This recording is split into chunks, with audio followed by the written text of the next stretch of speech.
Hello everyone, welcome again on this learning platform of Super Diamond Knowledge.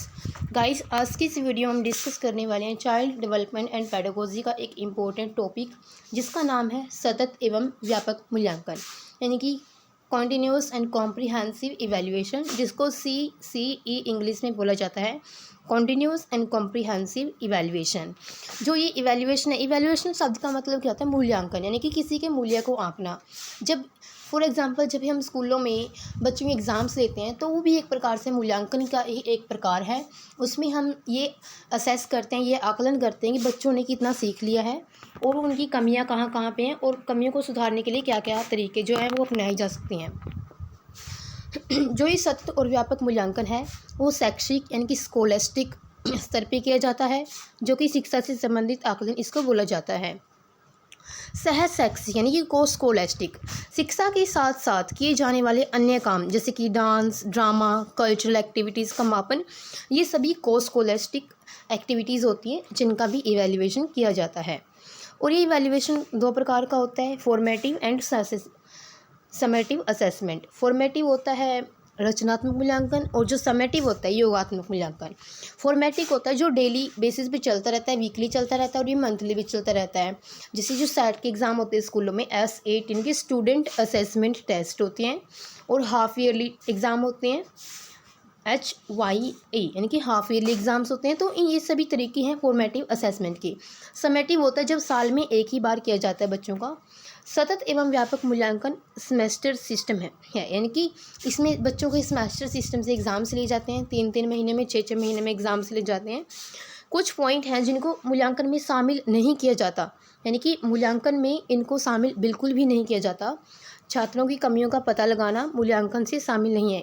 ये पता करना नहीं कि क्योंकि वह कार्य निदानात्मक परीक्षण का है, क्योंकि जो ये कार्य है बच्चों के निदान करने के, यानी कि बच्चों की कमियों का पता करना, बच्चे कहाँ पे गलतियाँ कर रहे हैं, किस चीज़ में उनको सुधार की आवश्यकता है, वो निदानात्मक यानी कि डायग्नोस्टिक टेस्ट होता है। फिर उनकी रेमेडियल टीचिंग की जाती है। जो ये है वो मूल्यांकन से संबंधित नहीं है, इसमें शामिल नहीं है।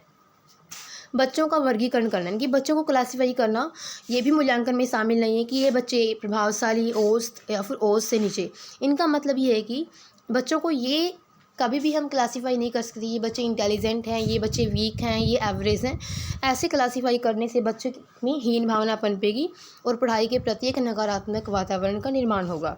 बच्चों को डर के वातावरण में पढ़ने के लिए तैयार करना, ये भी मूल्यांकन के पक्ष में शामिल नहीं किया जाता। क्वालिटीज़ ऑफ आइडियल इवैल्यूएशन, एक अच्छे आकलन की क्या क्या क्वालिटीज़ होती हैं वो देखिए। सबसे पहली है जो वो है वैलिडिटी, यानी कि वैधता। मूल्यांकन में वैधता का मतलब क्या होता है? इसका मतलब ये होता है कि मूल्यांकन के वे सभी उद्देश्य प्राप्त हो जाने चाहिए जो हमने रखे हैं। दूसरे शब्दों में मूल्यांकन की वह मात्रा जहां उसकी शुद्धता, योग्यता और तथ्य का मापन करता है जिसके लिए उसकी रचना की गई है। तो ये सब इवैल्यूएशन में शामिल नहीं होना चाहिए। जैसे यदि हम किसी बच्चे का गणित में कैलकुलेशन का मूल्यांकन करना है तो उससे गणित के गुणा, भाग, जमा, घटा के प्रश्न पूछेंगे, न कि हिंदी की व्याकरण के, यानी कि वैधता। जिस चीज़ को पूछने के लिए जो परीक्षण बनाया गया सिर्फ वही चीज़ें उसमें पूछी जानी। जैसे यदि गणित का टेस्ट कर रहे हैं तो उसमें हम जोड़, घटा, गुणा, भाग ही पूछेंगे, ना कि हिंदी की व्याकरण। तो ये उसकी होती है इवैल्यूएशन की वैधता, यानी कि वैलिडिटी। अगली क्वालिटीज़ है गाइस इसकी रिलायबिलिटी। रिलायबिलिटी होती है विश्वसनीयता, ये कितना विश्वसनीय है।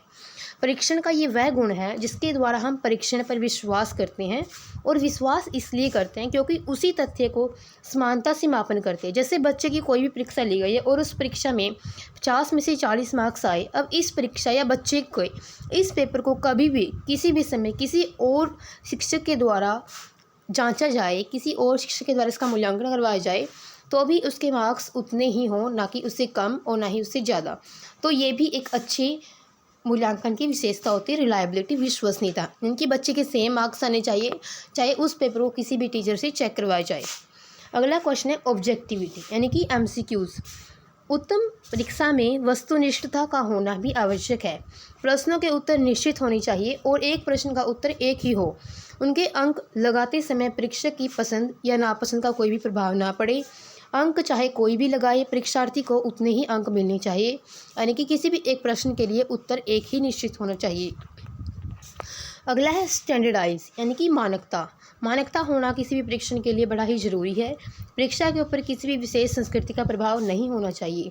ऐसी बुक जो केवल एक स्टेट या फिर राज्य के लोग पढ़ सकते हैं वो नॉन स्टैंडर्डाइज होती है। स्टैंडर्डाइज होती है जब पूरे देश में एक ही प्रकार की टेक्स्ट बुक लागू करवाई जाए। नोट, एक इम्पोर्टेंट नोट देखिए यहाँ पे, टीचर टेस्ट टीचर के द्वारा पढ़ाई गई क्लास नॉन स्टैंडर्डाइज टेस्ट होती है क्योंकि सभी के लिए आकलन के अलग अलग तरीके होते हैं। अब इसकी उपयोगिता, मूल्यांकन छात्रों के लिए उपयोगी भी होना आवश्यक है। इससे छात्रों को प्रतिपुष्टि मिलना चाहिए कि बच्चों को पता लगना चाहिए कि वो कितने सही है कितने गलत, और उनकी वर्तमान क्षमता और कमजोरियों में सुधार होने चाहिए। टूल्स ऑफ इवैल्यूएशन यानी कि इवैल्यूएशन के करने के कौन कौन से हम टूल्स इस्तेमाल कर सकते हैं। वो टूल्स हैं गाइस, साइकोमोटर, कॉग्निटिव, अफेक्टिव। इनको हम CAP के न्यूमोनिक से याद रख सकते हैं। C for cognitive, A for affective and P for psychomotor. ये पक्ष होते हैं टूल्स ऑफ इवैल्यूएशन। जो साइकोमोटर है इसके लिए शारीरिक गतिविधियाँ, योगा, डांस, स्पोर्ट्स एक्सेट्रा आदि करवाई जाती हैं। कॉग्निटिव में 2 करवाई जाती हैं, ओरल और रिटन।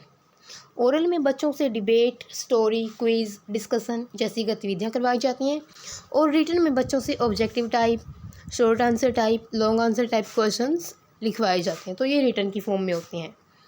आगे हैं कुछ और तरीके। ऑब्जर्वेशन, बच्चों को ऑब्जर्व करने का भी, ऑब्जर्वेशन के माध्यम से हम रिकॉर्ड बना के रख सकते हैं, तो बच्चों का भी एक इवैल्यूएशन करने का तरीका है। इंटरव्यू, बच्चे का इंटरव्यू लेकर के हम उनको इवैल्यूएट कर सकते हैं। चेकलिस्ट बना करके इसमें येस और नो टाइप के क्वेश्चन पूछे जाते हैं। रेटिंग स्केल, एक पैमाने पर बच्चों को रेटिंग देना कि कौन सा बच्चा कैसा है। पोर्टफोलियो एक प्रकार की फाइल होती है जिसमें किसी बच्चे के एक निश्चित अवधि में किए गए कार्यों का संग्रह होता है कि किस अवधि में बच्चे ने क्या क्या कार्य किया है, तो वो पोर्टफोलियो बोला जाता है उसको। रूब्रिक्स, यह इवैल्यूएशन का एक टूल है जो स्पष्ट रूप से लिखित या मौखिक तक किसी भी तरह के स्टूडेंट के काम के सभी घटकों में अचीवमेंट को इंडिकेट करता है। तो गाइज़, ये थी आज की वीडियो जिसमें हमने जो CCE है वो डिस्कस किया है, कंटिन्यूस एंड कॉम्प्रिहेंसिव इवैल्यूएशन। यदि वीडियो आपको पसंद आती तो वीडियो को लाइक और शेयर करें, चैनल को सब्सक्राइब करें। Bye bye, have a nice day, thanks for watching the video.